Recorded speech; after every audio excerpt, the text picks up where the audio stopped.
હા. કોણ? મોહન. ક્યાંથી?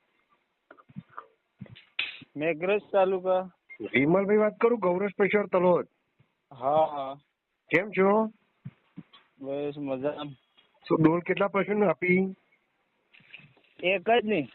કેટલા દિવસ થયા? દિવસ તો મહિનો ખાલે આવી ગયો. શું ખેલ લાગ્યો? બરોબર છે. વાસણમાં દૂધ નહીં આપતું, એ લાલ દૂધ આપતું, એ કમ્પ્લીટ થઈ ગયું. હા, પછી દૂધ કેટલું વધ્યું? દૂધ તો લીટર જેવું વધ્યું. ગાય છે ને. કેટલું વધ્યું? 1 લીટર જેવું. બરોબર. અને ફેટમાં? ફેટમાં 4 આવતા, એ જગ્યાએ 5 આવી. બરોબર. હા. બરોબર. બોલો બીજું, એના શરીરમાં કોઈ ચમક જેવું? ના, શરીરમાં તો શરીર કમ્પ્લીટ થઈ ગયું. ઓકે.